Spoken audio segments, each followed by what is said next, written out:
Alright guys, so let's take a more in-depth look at the interface in FL Studio. So the most important things that you need to know and that you're actually going to use day by day is to switch between the pattern and the song, so you can do it like that. And I will explain in a moment what this does, the song and pattern mode. You can also change the tempo here, as I showed before. You can also right click and choose different tempos, or you can go to set here and you can choose the tempo like that by increasing and decreasing like that if you want to. You can also go to type in value here and just type in the value that you want like that.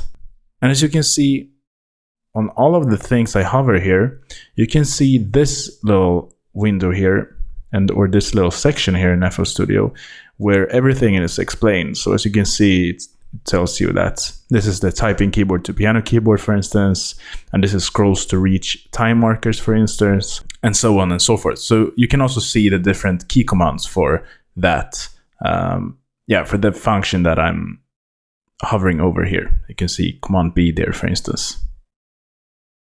And here we have all of the recording and editing buttons here.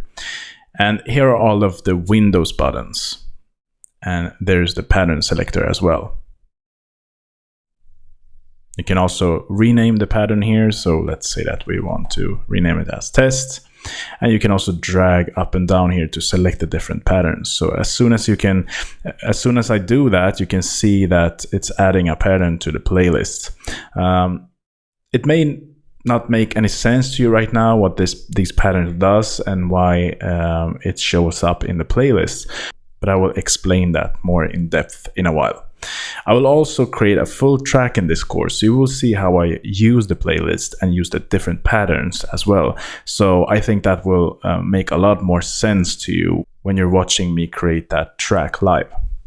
The way it works with FL Studio when you're creating songs is that you're creating patterns, and then you're taking these patterns or clips and just arrange them in the playlist, so that way you arrange the track. So let's close all of these windows here like that. So as you can see here, first section we have in FL Studio is the browser section. And here you can see all of the different samples and different files you have on your computer, as well as the different plugins that comes with FL Studio, as well as different plugins that you have as audio units on Mac or VST on PC. And this is the third-party plugins, such as Native Instruments plugins or other plugins that you may have on your computer. Channel rack here. And here are all of the different samples that are stored in this project, basically. So creating patterns within this channel rack. And after that, when you're creating the pattern, you can insert that pattern to the playlist. So the channel rack contains all of the samples that you have in the project. And here is also where you create the patterns that you will have in the playlist here to create the track. Easily explained, you create your patterns within the channel rack, then you drag the channel rack into the playlist. You can have as many patterns as you want in the playlist. Then you will chop them up, you can copy, paste them over, you can loop them, you can arrange them wherever you want. So you're basically painting out the patterns here in the arrangement or in the playlist here. So that is how you create the track. Mixer section here. So here is the mixer, all of the different channel tracks here that goes out to the master, as you can see. And I will explain a lot more within the mixer, what it does and how you work with it in a separate video. So just so you know that. And I'm going to have all of the different sections here, all of the channel rack, the playlist, the mixer section, the browser, as well as separate videos, just so you will know what they do. It's good to know exactly in depth what they do before working with it. I still don't believe in like explaining a very much in theory behind the different sections. I mean, all of these different sections are basically the different elements that you need to have to create your track. It's just that it works different in FL Studio comparing to other digital audio workstations. So you need to know how to do that in FL Studio, and I will show that by creating a full track. I think you will learn FL Studio the most when watching me creating the full track. So let's close all of these windows here. going like that. All right, so now we have everything closed. So I will explain you exactly how the signal flows through here in the FL Studio. So first you have the browser, and you can see all of the different files, the browser, and all of the different files that we have, the plugins as well.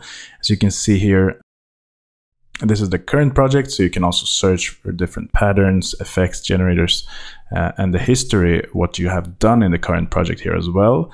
You can also see the plugin database, so you will just get the plugins here, so you can find all of the FL Studio's built-in effects and generators here, as well as the installed effects or generators. So let's say that I have some different VST plugins here, third-party plugins, so you can see all of them here as well.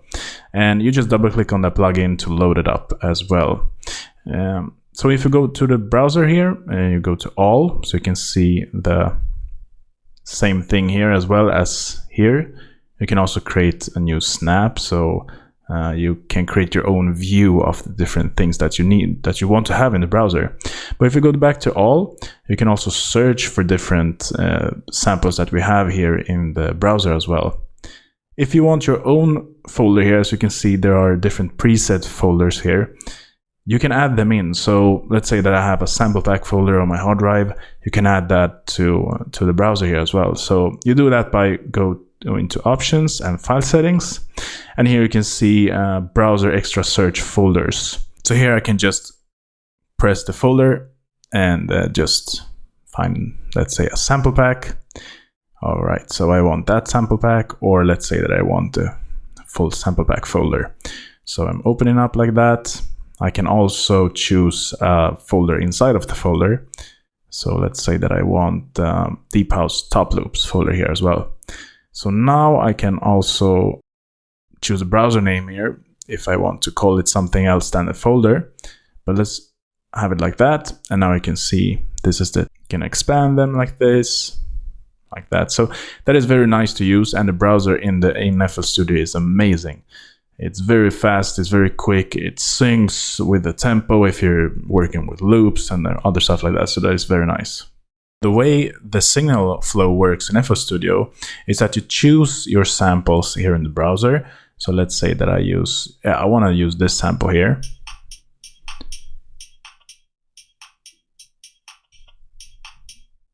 So I just right click and open a new channel, and that will load up this interface here. And this is basically the sampler in FL Studio.